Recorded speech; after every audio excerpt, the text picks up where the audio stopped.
Hello, future accountants. This is Ian L. Fermento, and I will be discussing about international standards and global convergence. First, we have mutual recognition versus reconciliation.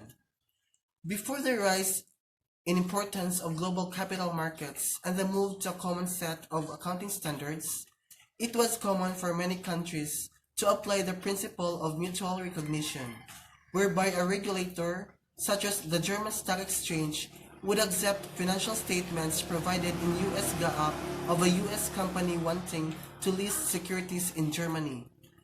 Prior to the requirement in 2005 that EU companies provide financial statements prepared according to IFRS, some German companies such as Daimler Bank prepared their consolidated financial statements according to US GAAP, as permitted at the time by German law. This made it easier for them to list on the New York Stock Exchange. However, they dropped this practice and moved to IFRS in 2007. In their 2010 annual report, they stated that the consolidated financial statements of Daimler AG and its subsidiaries have been prepared in accordance with the Section 315A of the German Commercial Code or HGB and International Financial Reporting Standards and related interpretations as issued by the International Accounting Standards Board and as adopted by the European Union. The United States uses two approaches: the adoption of US standards or the use of IFRS. If a foreign company prefers to list according to their home country GAAP instead of US GAAP or IFRS, they must provide a statement of reconciliation. In this case, the company usually lists American depository receipts on a US exchange and then reconciles its home country GAAP with US GAAP in a special statement called Form 20F on net income and shareholders' equity. This is the approach Daimler used before it is adopted US GAAP for its consolidated financial statements. Since 2007, however, the SEC permits foreign issuers to list without a reconciliation statement as long as their financial statements are prepared in accordance with full IFRS.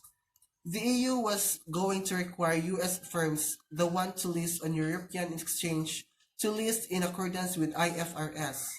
However, it announced in 2008 that it would allow US firms to continue to list on EU markets using US GAAP, given the progress of convergence and the fact that US GAAP and IFRS are essentially equivalent. Next, the first steps in convergence. Established in 1973, the International Accounting Standards Committee, the forerunner of the IASB, began working toward harmonizing standards by issuing a set of international accounting standards that they hoped anyone in the world could use. Its original standards had a strong capital markets focus so that they could be used worldwide to facilitate the free flow of capital. With such a goal, the IASC tended to lean more toward the traditions of the United States and the United Kingdom rather than the legal and tax-based systems of Germany and France, where funding was more the domain of banks than broadly based capital markets. The turning point in the significance of IAS came in 1995, when the International Organization of Securities Commission or IOSCO announced publicly it would endorse IAS if the IASC developed a set of core standards acceptable to it. IOSCO is significant because it comprises the regulators of most of the world's stock markets, including the SEC in the United States. In May 2000, the IASC completed a core set of standards acceptable to IOSCO, and securities market regulators began the process of convincing their standard setters to adopt these standards, called International Financial Reporting Standards. the International Accounting Standards Board. In March 2001, the IASC was reorganized into the International Accounting Standards Committee Foundation, now called the IFRS Foundation, and the International Accounting Standards Board, or IASB. The IFRS Foundation is a parent entity of the IASB, which assumed the major standard setting function of the old IASC. Trustees of the foundation research for and appoint members of the IASB served for 3 years and come from different regions of the world. 6 must be selected from the Asia or Oceania region, 6 from Europe, 6 from North America, 1 from Africa, 1 from South America, and 2 from the rest of the world. International Financial Reporting Standards. When the IASB was organized, all of the old standards from the IASC were adopted, and the board began to go through each one to upgrade them. Then the board began to issue the new International Financial Reporting Standards. Thus, when we use the term IFRS, we refer to the new standards as well as the old IASC.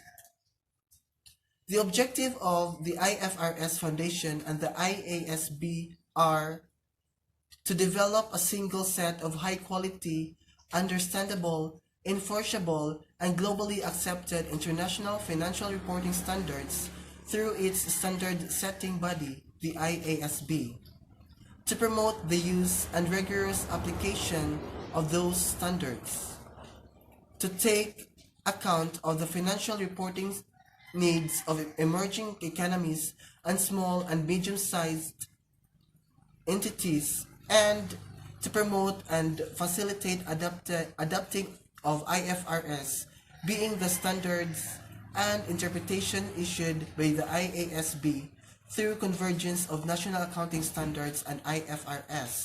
The relationship between the FASB and the IASB. The FASB and IASB have been working closely to achieve a convergence of accounting standards.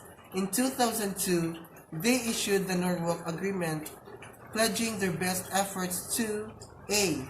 Undertake a short-term project aimed at removing a variety of individual differences between US GAAP and International Financial Reporting Standards, which include International Accounting Standards. B. Removing other differences between IFRS and US GAAP that existed on or before January 1, 2005, through coordination of their future work programs, that is, through the mutual undertaking of discrete, substantial projects which both boards would address concurrently. C.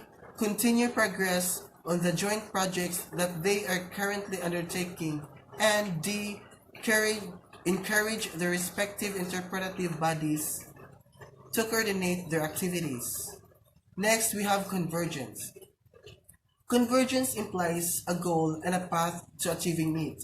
The goal is to eliminate differences in accounting standards between FASB and the IASB. The convergence process takes several forms. Initially, the two boards identified standards that could easily be converged.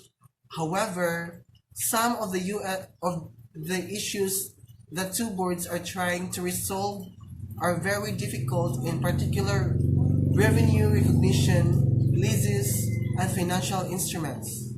However, standard setting in the United States depends on the cooperation of the SEC, whose mission is to protect investors, maintain fair, orderly, and efficient markets, and facilitate capital formation. In general, even though the staff found that IFRS were getting stronger, there were too many reasons why it was not yet the right time for US companies to give up US GAAP and move to IFRS.